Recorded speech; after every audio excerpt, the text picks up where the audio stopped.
El meu treball ve des de fa un parell d'anys estudiant el malbaratament alimentari que s'està esdevenint especialment a Catalunya però també a nivell global i he detectat que hi ha una transcendència importantíssima i crec que és important que la societat en general se n'adoni i prengui consciència d'aquest problema que té una transcendència des d'un punt de vista global i crec que cal mobilitzar-se per aturar aquest malbaratament. La meva tesi és que existeix una relació entre el malbaratament alimentari que s'està produint actualment en la nostra societat, la degradació ambiental i les relacions de poder i econòmiques que s'estableixen entre la població, els súbdits, per dir-ho així, i les grans multinacionals i els països, els poderosos del primer món. La producció agrària mundial, segons la FAO, són uns 8.300 milions de tones de diferents productes, les quals la majoria són vegetals, un 85%, i la resta són de caire animal. Però quan parlem d'aliments, tota aquesta producció vegetal, només una part és aliments, estem parlant que la meitat d'aquests 8.300, uns 4.000 milions de tones, és producció estrictament d'aliments. Aquí ja comencen a canviar algunes coses i veiem que pràcticament el 25% d'aquesta producció d'aliments és de caire animal. Per tant, existeix una part de la producció vegetal que és molt important, que va cap a l'alimentació d'animals. Això també hem de plantejar-nos si això no és un malbaratament d'uns aliments que també hi són aquí.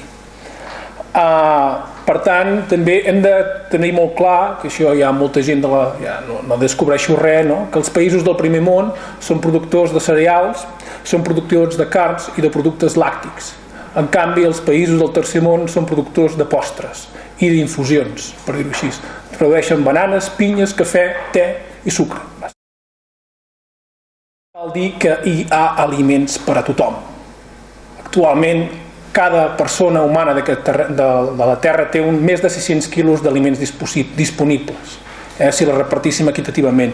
Malgrat tot, hi ha més de 1.000 milions de persones que passen gana i a la nostra societat, aquí a Europa, pràcticament se'n llancen 300 quilos de menjar cada any per cada europeu. O sigui, la qüestió és bastant aberrant i això tant des del principi de la cadena alimentària, des de l'agricultura fins al final, fins quan arribem a les nostres llars, passant per l'agroindústria i la distribució.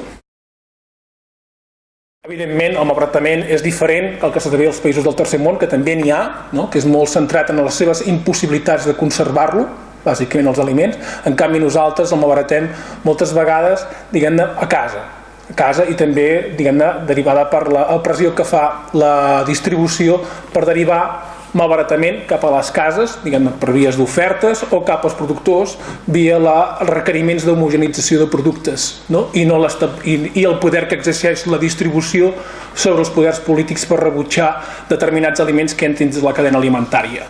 Bàsicament, hem donat molt poc valor als aliments, perquè actualment només nosaltres ens gastem un 14% del nostre pressupost diari, quan fa uns quants anys ens gastàvem des d'un punt de vista uns 35%, un 40%, i els països del tercer món gasten el 80% del seu pressupost en aliments. El poder de la distribució, com ja he dit abans, estem establerts en una cultura de l'abundància, donem molt poc valor al treball i a la natura, no hi ha una remuneració dels que produeixen els aliments en primera instància, i després també no estan internalitzats els costos ambientals.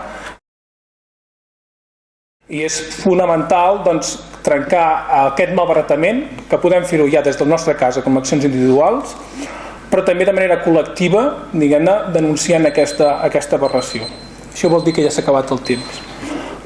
Simplement apuntar-vos que les accions que estem duent a terme, sobretot perquè jo treballo a la Universitat Autònoma de Barcelona, és un grup de Facebook que es podeu consultar normalment, se'n diu Menja Just, i que us convido directament a adherir-vos i a proposar accions les que vosaltres creieu, perquè està obert a tothom.